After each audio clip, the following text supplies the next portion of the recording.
Well, good morning, everybody. Bill here with Sportsman Outreach. Thanks for tuning in today. I'm excited to have Dr. Sean McGever with us today talking about the book, Born Again, the Evangelical Theology of Conversion, and John Wesley and George Whitefield. So I'm going to bring him on and we're going to get started. Good morning, Dr. McGever. How are you doing today? I'm doing well. How are you? How are you, Bill? Good. How are things in Phoenix? They are colder than you'd expect. Right. But, I got to confess, it's not my strength. So it was, I went to my daughter's track meet earlier this week, and it was 58 degrees out. And I brought a beanie and gloves. It's just different here. I know it's embarrassing, but yeah, I'm doing all right. Things are pretty good. Yeah. Well, perspective is important. We were out there for the Super Bowl, and for us, we had some guys come down from Green Bay and Minneapolis. They got 12 feet of snow. They think that's a warm day. So yeah. Anyway, let's get rolling here and talk about the book a little bit. First, about you, just take a minute or two and share with everybody your background and how you got to be. What I'm looking for is your background to get in your particular position, and what led you, and also included that I know you are a professor and you have a doctorate. How you got to that point, and then we'll talk about the book. Sure. Yeah, thanks, Bill. Yeah, so I'm from here, from Phoenix. Just me and my mom growing up, and didn't go to church or anything like that. Wasn't around the gospel or just wasn't part of anything in my life. In high school, some youth workers who happened to work for Young Life came to my school, got to know me, encouraged me to go to the meetings, and I did. I went to a camp, couldn't afford it. They helped me afford it. And I heard the gospel. Now, certainly God had been doing things in my life prior to that. But, when I heard it proclaimed, it was a bit of a whirlwind, and they handed me a Bible, and I left from the camp. And I didn't know that I couldn't have put words to it right then. But a few weeks later, I said, something changed. I'm wanting to go to church, and I'm reading this book, and feeling kind of guilty about some of the stuff I used to do. And, I look back and, I met the Lord, and that's what happened. And so, so I volunteered at my church and with Young Life for quite a while, took a different career out of college and worked on that. That was great, but felt like God was calling me to quit my job, my wife and I, to quit our jobs and to go work for Young Life full time. So we did that back in 2002.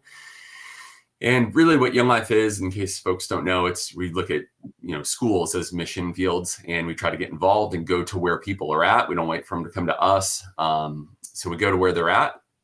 And I've been able to do that in my job for Young Life. In fact, that's why I'm dressed like this right now. I'm going to a middle school after this to do some of that work. So, but yeah, so I started work for Young Life over 20 years ago. And at that time, I knew that I also wanted to further my education. I read a lot on my own. I'm pretty nerdy. I'd taught myself Greek just on the side. And so I was like, I should go to seminary. So I did. And there's a seminary here in Phoenix called Phoenix Seminary. Went and got a Master of Divinity, just doing that part-time. I had a full-time job. I coach high school basketball. I still coach high school basketball at the same school, Pinnacle High School. So that's been a great way to get involved with the kids and be a part of the community.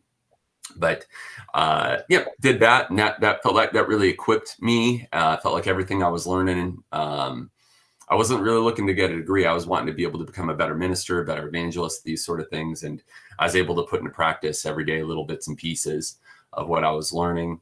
I did know that I was interested in wanting to grow more, and rather than go the doctorate ministry approach, I wanted to be more of an academic. I just am tuned for that sort of thing, and with nothing in particular in mind. But that led me to go over. It sounds a little bit strange, but I started traveling back and forth with Scotland because there wasn't academic degrees that were offered locally.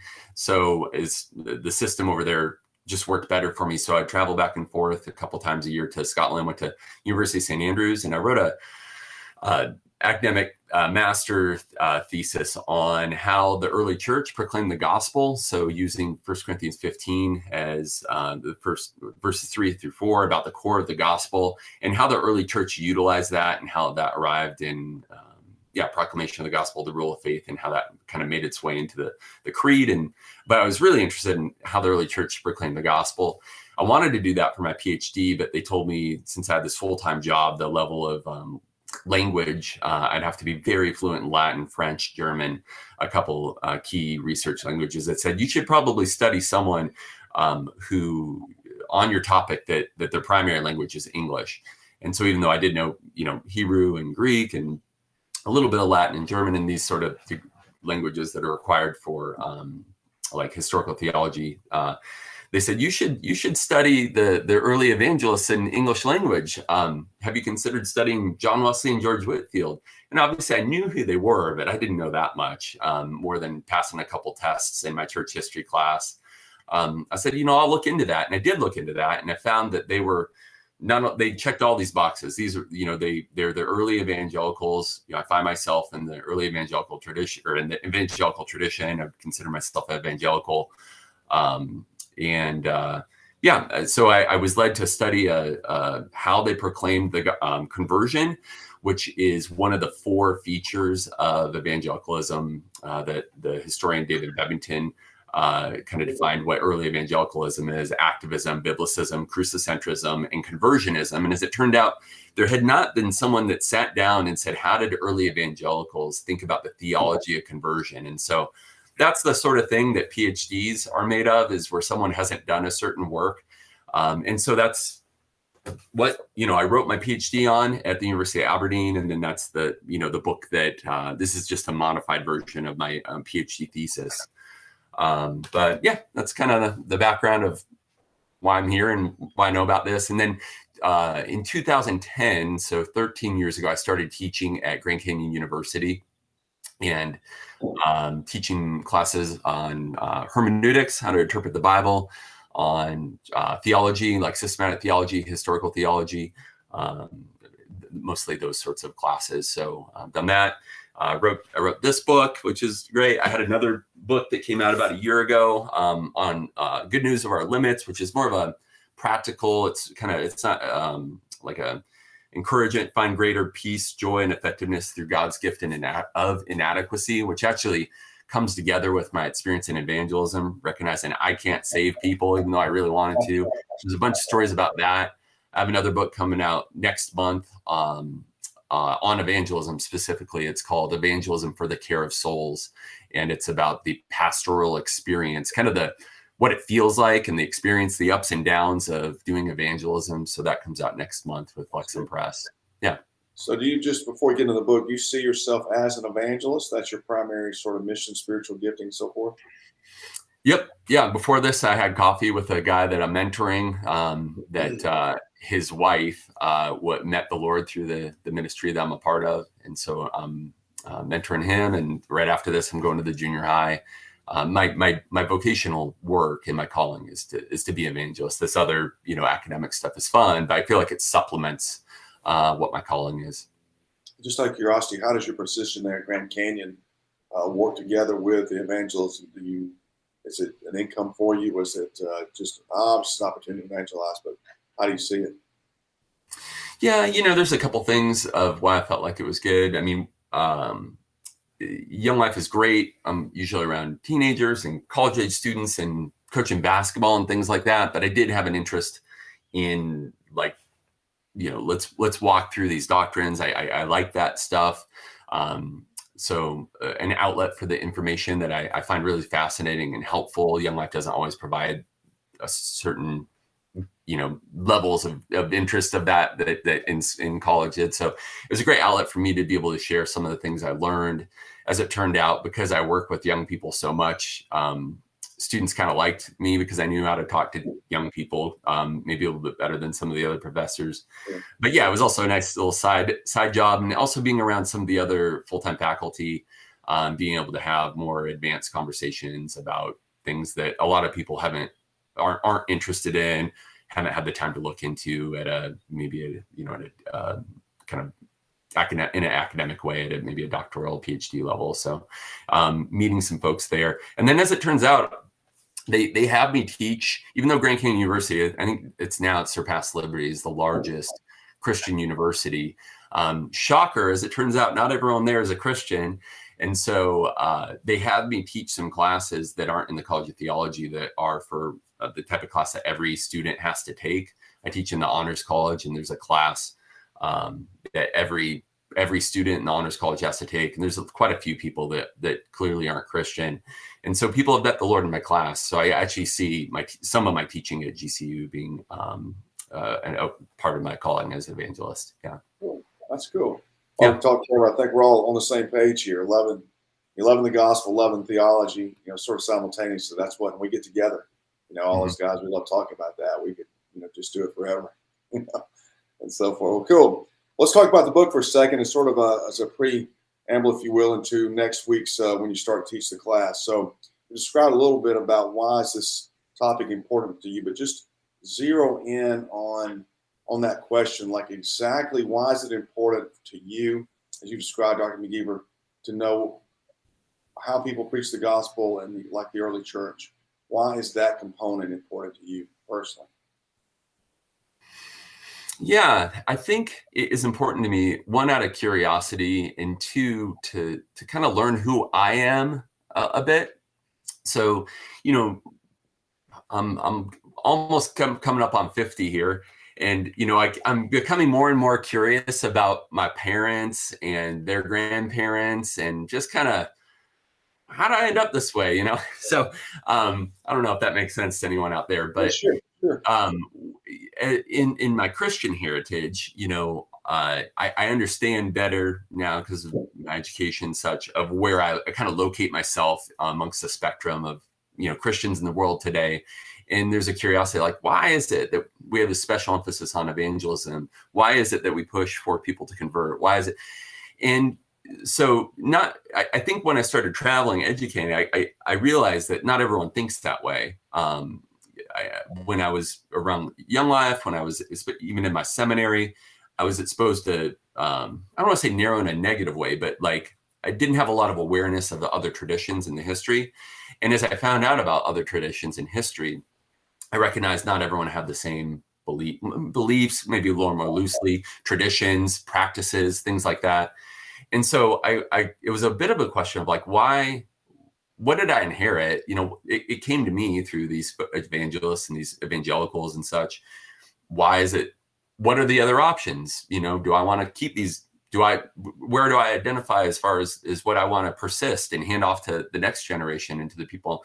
So a little bit of it was just understanding my own like historical locatedness and my own kind of history that I inherited as a Christian. So that was part of it. Then I also just wanted to learn from these folks. Obviously, they were really effective. We can talk about that, but the world was changed. I mean, it really, really was. The 1800s were the period of, as far as a century goes, the second biggest percentage of the world population increasing as Christians happened in the 1800s. The first was in the early church, kind of in the 2 to 300 or 3 to 400 range. The numbers are a little fuzzy. The church percentage wise, as an overall population of the entire world, grew the most then. But so far in church history, the century that was the most was the 1800s. Now you might be thinking, well, weren't Wesley and Whitfield and these folks 100 years earlier? Well, they were. But it was the 1800s with the Second Great Awakening and the revivals that were really kind of like where all this really exploded. Wesley, Whitfield, that tradition kind of laid the groundwork, the seed for numerically for it to absolutely explode in the 1800s. And so, I want to know what was it that they did. I mean, I would love to see something like that again. I would love if the world population, went up. What is there, 6 billion people right now? What if it went up 20% more in this next 100 years where, that's a billion people that I would love for so many more people to meet the Lord. And so I'm really curious about the tactics that they used. What's the theology that goes behind this? Also some of the mistakes that they made, being aware of things that weren't effective, or now with hindsight, a couple hundred years later, they were blind to a couple things. So I'm just really curious to kind of learn from them, some of the practical things and the theology that's behind it, and also just kind of my own curiosity about my kind of spiritual heritage, if you will. Okay. Yeah. Yeah, I agree with that. I was raised in the church, and for me, like I looked at the church before I got into this as kind of a franchise, to use a contemporary word. Like it's all the same, but you get into it, and the diversity and the variety of people and backgrounds, man, it's. I had no idea. I'm like you. Like, where'd all this come from?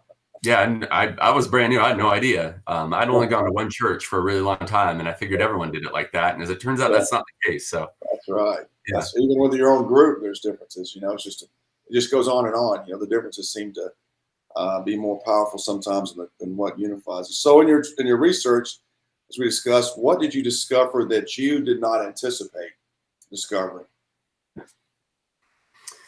yeah. I mean, a lot of it was just simply the history. I knew about it at I think I take one or two church history classes in my MDiv, but part of it was just really digging into that. And what emerged from that digging into the history and what was going on was the really the role of experience played in their theology and in their philosophy. So, when we get into the class and the book, we'll talk about a doctrine of regeneration, which Christians have recognized for a very long time. But it's really hard to know, when have I been regenerated? How and when exactly does God regenerate us? It's a bit of a hidden work. We know it happens, and this is the word that we use to describe when someone's born again. Literally from generated, like to create something, to regenerated. So when is it that someone is born again, regenerated? This sort of idea. Well, there's that theological component, but then there's our experience. And so I think the role of thinking about these categories of things in the experiential world that we know that are happening when we preach the word of God, when people hear the word of God, when they feel convicted about their sin. These are like, experiential things, phenomenological things that people can put I know when I first heard the gospel, or maybe clearly, for me, I just testified to that weekend in November of 1993. That was when I first heard it the first time.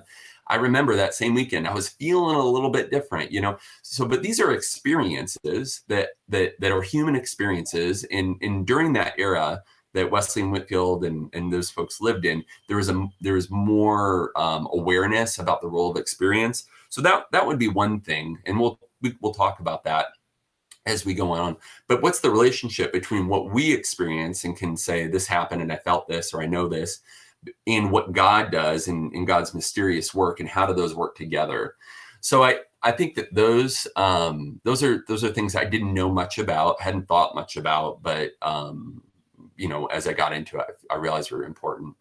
Another discovery that I didn't quite anticipate was how important it was to understand the theology and practice of the Church of England, which might feel a bit removed from us now. I didn't go to, the church I got plugged into when I was saved wasn't a Church of England church. It wasn't Episcopal. I didn't even know the difference. I had no idea what an Episcopal church was. I know what Church of Anglican is, or England. I didn't know what Anglican is. So all these ideas were foreign to me.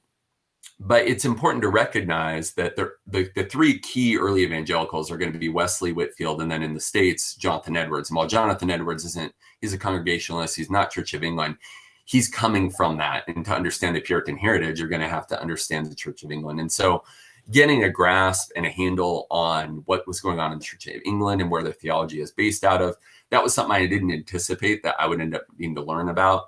But it ends up being really important for all of these discussions.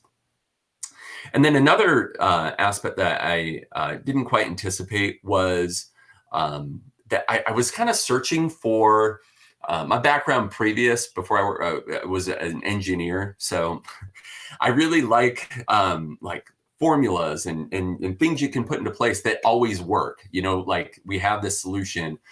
And I think that in hiding behind in my head was, is there like a magic bullet? Is there a secret formula? Is there something that somehow I'm missing, that if I could stumble upon it, people would be meeting the Lord like crazy, like with, like how Wesley and Whitfield, or maybe just really, renowned evangelists, seems like, Billy Graham, they have these really powerful ministries. Is there something that they know that they're doing that I could learn that would make me more effective?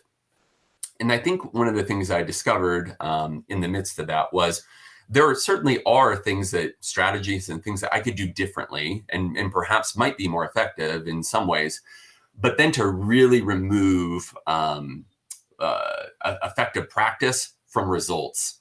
Now I don't want to say they're completely, I think we should be mindful of, if we're doing something that just absolutely doesn't work, that we should reconsider perhaps.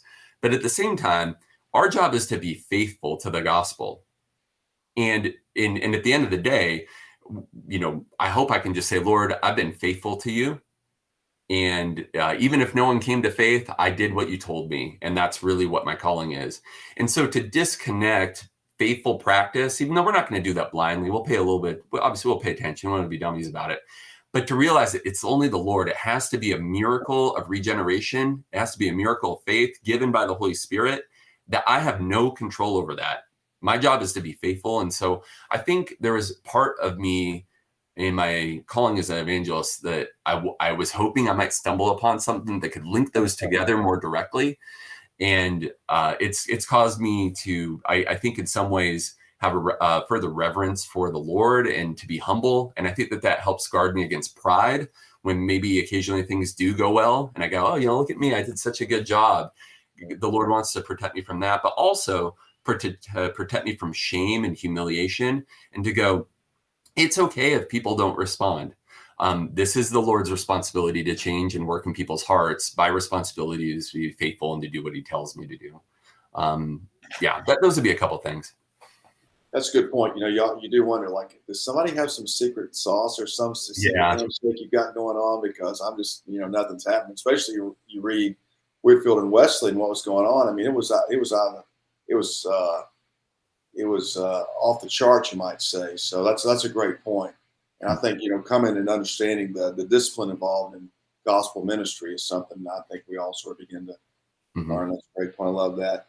Has your opinion changed regarding either evangelist? I know you're going to talk about this, but in any way, really, obviously you may or may not have known a lot about them, but just particular insights about them that most people don't have. Yeah. Like you said, I knew a little bit about them. But as I got to know more about them, thoughts that changed. Obviously, I recognized Whitfield incredibly talented. I had, the more I read about, especially his delivery, his courage, his either boldness or arrogance or something like that, his audacious risk taking. I'm kind of in awe of that, and I continue to be in awe. It's not really an opinion that changed, but whatever I thought about his delivery and some of those things, it's only higher. Very driven. I mean, the guy basically, pretty much killed himself. He didn't take good care of himself. The only thing he wanted to do was preach. But with all that, you can probably almost guess the other side of the coin. He wasn't very balanced. He didn't take care of himself. He was married, but he was not a good husband. His wife basically lived an independent life apart from him, and that it's a really not a good story. He had terrible judgment. You may or not know, with judgment like slavery. He pushed to the laws in Georgia to go from being a state that doesn't have slavery to have it, so he could support his Bethesda orphanage. So obviously that was a huge mistake on his behalf, and so taking that into account. So I suppose how has my opinion changed? My admiration for his strengths is only higher, but also he's real human, and those quickly balance out my admiration for him. I still obviously learn a lot from him, but like, actually, to be honest, now I'm getting older. A lot of my mentors, as I get to know them as I'm older, are like, they're a mixed bag, just like I am. I still admire them. I have so much to learn from them. But there's only one Lord, and Whitfield is in it, and my mentor is in it. They're guides along the way. And the same thing with Wesley. He's very, very driven, an incredible organizer. I mean, sadly, Whitfield did not leave a legacy that really perpetuated, other than maybe his sermons, his many people who met the Lord. Obviously, that's an incredible legacy. That's wonderful. Wesley, on the other hand, was an organizer and left the Methodist societies and other things that really set into work all those things that happened in the 1800s. But similarly, Wesley was bad with his family. His wife hated him. I mean, they were famous for not having a good marriage. She left him. When she died, he didn't even know. He found out after the funeral that she had passed away. They're still married. So that was real bad. And also, more so, Wesley didn't really have this, but Wesley, he would not admit when he was wrong. So what he would do over the course of his career is, if someone pushed him and say, you know, essentially, you're wrong on this, or how can you hold that view? He would only like add addendum, or said, oh, you misunderstood me. You needed this was another part of what I said. So he spent his whole life kind of just like elaborating on points, rather than he at a couple points should have just said, I was wrong about that. Let's start over. I reject what I said previously. He did very little of that. So his strength was his weakness. You know, he was a bold organizer that said, we're going this way. But if someone said, you know, we're kind of going the wrong way, he wouldn't admit it. He would just quietly, without telling people, kind of start to drift in the right direction. So, yeah. That's true. None of us are perfect. That's for sure. None of us. Yeah. You know, I think that's a hard lesson. We all have to. That's a good lesson, like you said. You know, your reverence for the Lord, and really, I think for me, I'm not trying to talk about myself, but I think grasping, you know, us as sinners, grasping the comprehensive work of the Lord is something that goes on with this. Like, you know, we're not saving ourselves. There's nothing. We're not even getting close to it. I think that's a benefit of being an evangelist, to seeing that possibility. All right, last question maybe, and we'll wait till next Thursday. Why is learning these details important to us as evangelists, both what you're teaching and even what you just said about their weakness? What is the advantage to us? Yeah, I mean, these are the folks, you know, it's what led me to do my PhD on them and continue writing about them. They are the originators of the practice and theology of modern evangelism. So, you know, much of which there's adjustments along the way, but we're still doing this stuff. So, you know, why is it that they did what they did? And it was a radical departure from the way that people were trying to communicate the gospel prior to them. And so it matters because one of the things I think matters is they had to make decisions, you know, step by step about making departures and changes. And so what we have on this side of history is a lot of time to see where they made changes and didn't make changes. And as modern evangelists, we're faced with a host of things that no one's ever encountered: social media, people being busier than ever, all sorts of things. So we're having to make decisions along the way to try to faithfully, communicate the gospel and challenge people for the gospel. So what we have in them is a snapshot of decisions that they made to do this and did not do this, that we know some of those paid incredible dividends. And so what are the reasons behind that as we face decisions today about how we adjust evangelism? Should we stop talking about this? Is it possible that maybe, you know, with the folks that we're working with here or that I'm working with, we stumble across an important decision about how to communicate the gospel today, that in 200 years, they're going to look back and say, you know, in the 2020s, there was a dramatic shift, and it was always faithful to the gospel like it had been before, but no one had really thought about doing it this way or whatever it is. I think that with them, we can see decisions that they made. They had church leaders that said, stop doing this, don't do this. And they said, we're going to do it anyway. How might we try to navigate, or not only just church leaders, all sorts of leaders, secular leaders, all that. How might we learn from them? Because their innovation, their boldness, their trying things paid a lot of dividends. So yeah, their tactics, what's the theology behind it? I think that's one of the most exciting things for me is I try to be innovative and try to navigate new challenges. I want them to be rooted in the eternal gospel, the faith, you know, that goes back, but there might be some adjustments like they made. So, yeah. the one thing I found in reading the book was you breaking down the process, and actually I'm calling it a very technical book. And so so in other words, I think a very positive outcome of understanding what they did is getting past any either general theological perspective, emotionalism, these things, to understanding exactly what you're doing, what you hope will happen. And it just makes you, like you said, when you come to those decisions, you can make better decisions or nuance things or answer questions better. That's what I really love about the book is the specific detail that you extrapolate out as well. Yeah, and if anyone did pick it up, it is rather technical. I don't like to write that way, but since it was a version of a PhD thesis, if you're going, this is kind of a hard read, you're right. It is a hard read, and I didn't intend to write it as an easy read. My other books, by the way, are much easier to read. Mission accomplished. Yeah, I think because again, even though we've got a lot of experience, really trying to assimilate the comparisons.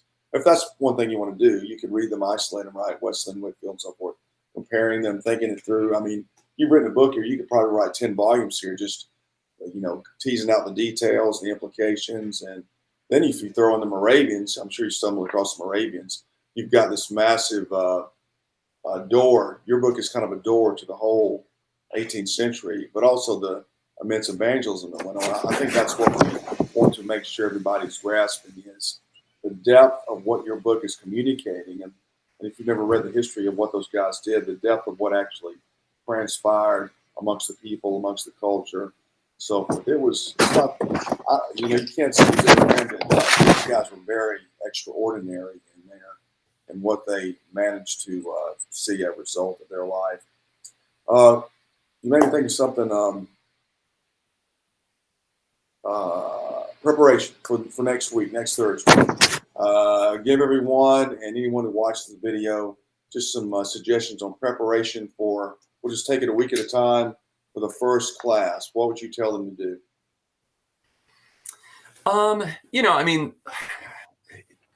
Familiarize yourself a little bit with Whitfield if you aren't already. Maybe I could dig up a link or something, but there are, there is actually one really good video, YouTube video by a church history professor from Southwestern Baptist, I think, Ryan Reeves.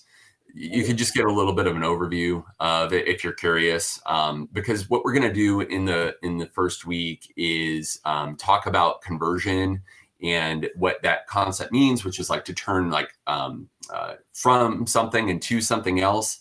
But in order to do that, I'm going to set a little bit of a background for Whitfield, for the Church of England, so just I'd say preparation.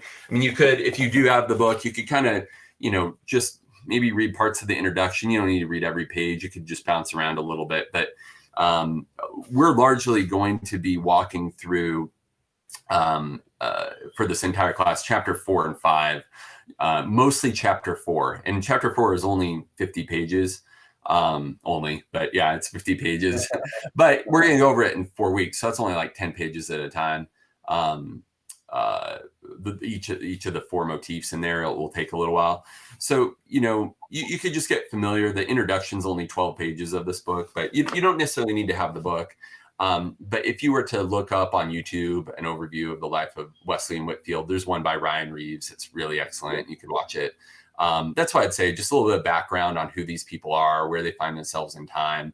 But we'll jump right into kind of what the word conversion means and where it finds its place in theology, soteriology specifically, the doctrine of salvation.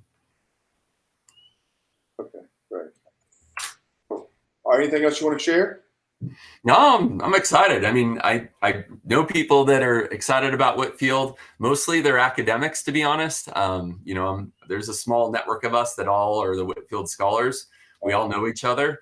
So I'm thrilled. I'm thrilled that you guys are interested in, seems like he's one of the heroes of you guys. And he is for me. He's like a lot of my mentors, he's a mixed bag. There's things I find out about him I'm not happy about, but I met the Lord. And so I'm really thankful to people who challenged generations of folks that met me. And I know that that's the work that you all do.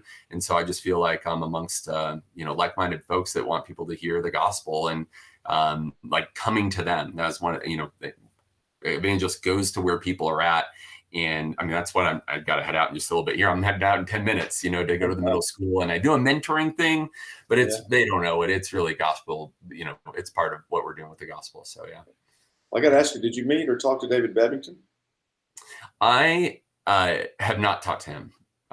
So I mean, he's not too far, but I know I've talked to Mark Knoll, George Marsden, Thomas Kidd. If you want to, I'll talk about a couple of resources, but the best biography on Whitfield is by Tommy Kidd. He's now at Midwestern Baptist. He was at Baylor for a really long time. But no, not Bebbington. I would have liked to. It wasn't too far. He was at University of Stirling, which isn't too far from the Scottish. It's a Scottish university, not too far from Aberdeen and St. Andrews. Yeah.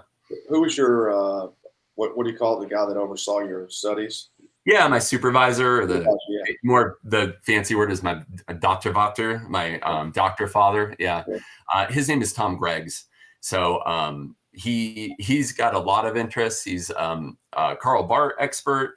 He is he has a lot of things, but he's also a Methodist minister, and he preaches pretty much every week as an itinerant evangelist. And even though he grew up going to church, he doesn't share a lot about it, but he had a conversion experience when he was at Cambridge as a theology student, of all things. Wesley was already an Anglican priest when he said that, he had his heart strangely warmed. So anyway, my supervisor at St. Andrews was Steve Holmes. And some people know him in the Baptist world, Steve Holmes. And then, my PhD supervisor is Tom Greggs. Fantastic. Okay. Dr. McGever, thanks so much. Thanks for being with us. We all look forward to it, and we'll see you next Thursday, Lord willing. Yeah, thank you. Thanks for the honor to be with you all. Yes, sir. Have a good day. Bye. Everybody, thank you for tuning in, and I hope you'll join us next Thursday. I'm going to put the link up here, and before I sign off here, let me find it real quick. If somebody's new, or you guys can share this and with people that you might think can join us next Thursday, 4 p.m. The recordings, they'll be recorded. Let me type this for a second.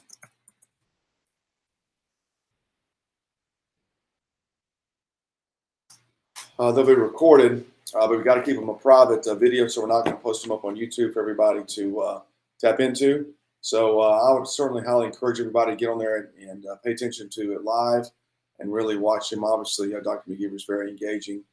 And but the other thing here is we want to make sure we give him all the chance possible to talk. I know we could all ask him 1,000 questions and spend a weekend together. I'd certainly consider that, trying to bring him to the Whitfield training. But maybe in the future, but we certainly want to get him to tell us everything he knows. So we come and be prepared to listen, take notes. All right, you guys, listen, take care. Thanks for tuning in. Hope to see you next Thursday.